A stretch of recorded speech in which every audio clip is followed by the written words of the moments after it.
నమస్తే, welcome to Sakshi business. This is Shahida. Artificial intelligence దెబ్బకు 2026 first క్వార్టర్లో టెక్ ఇండస్ట్రీ తీవ్రంగా ఇబ్బందులు ఎదుర్కొంటోంది. సాఫ్ట్వేర్ ఉద్యోగం అంటే ఒకప్పుడు యూత్ కలల జాబ్, ఇప్పుడంతా రివర్స్ అయింది. ఇప్పుడు ఐటీ ఉద్యోగం అంటే ఎప్పుడు ఊడుతుందో చెప్పలేని పరిస్థితి వచ్చింది. టెక్ రంగానికి 2026 ఓ పీడకలలా మారిపోతుంది.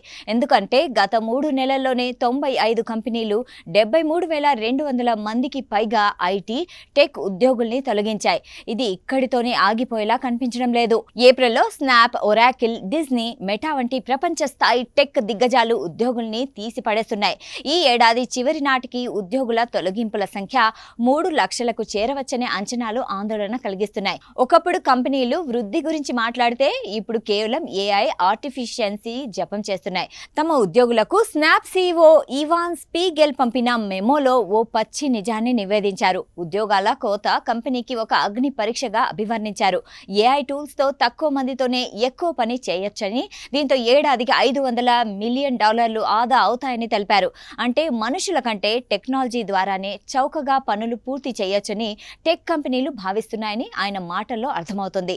మరోవైపు టెక్ దిగ్గజం ఒరాకిల్ వ్యవహరించిన తీరు ప్రస్తుతం ఐటీ వర్గాల్లో చర్చనీయాంశంగా మారింది.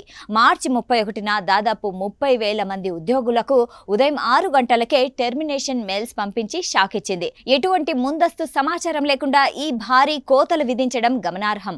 కంపెనీ తన పెట్టుబడులను ఏఐ డేటా సెంటర్ల వైపు మళ్లించడమే ఇందుకు ప్రధాన కారణం. ఇక డిజ్నీ కొత్త సీఈఓ జోష్ డి అమారో సైతం తన బాధ్యతలు చేపట్టిన ఒక్క నెలలోనే స్టూడియోలు, ఈఎస్పీఎన్ విభాగాల్లో ఉద్యోగుల తొలగింపులు మొదలుపెట్టారు. నిజానికి చాలా కంపెనీలు ఆర్టిఫిషియల్ ఇంటెలిజెన్స్ వల్ల ఉద్యోగాలు పోతున్నాయని అంటున్నా ఇది కొంతవరకు ఖర్చుల కోత కోసం ఆడుతున్న నాటకమని విశ్లేషకులు భావిస్తున్నారు. భవిష్యత్తులో ఉద్యోగాలు ఉండాలంటే ఏఐ టూల్స్ పై పట్టు సాధించడం ఏకైక మార్గంగా చెబుతున్నారు.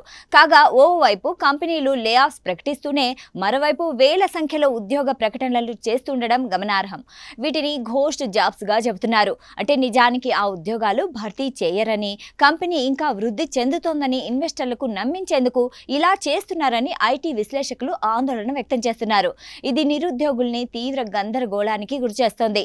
అమెరికాలో జరుగుతున్న భారీ లే ఆఫ్స్ ప్రభావం భారత్లోని ఆఫ్ షోర్ సెంటర్లపైన పడుతోంది. అమెరికాలో ఒక ఉద్యోగం పోతే భారత్లో 3 నుంచి 4 ఉద్యోగాలపై ఆ ప్రభావం ఉంటుంది. ముఖ్యంగా బెంగళూరు, హైదరాబాద్లోని సర్వీస్ బేస్డ్ కంపెనీలపై ఉంటుంది. సాక్షి టీవీ ప్రసారాలను నిలిపివేయటం చట్టరీత్యా నేరం.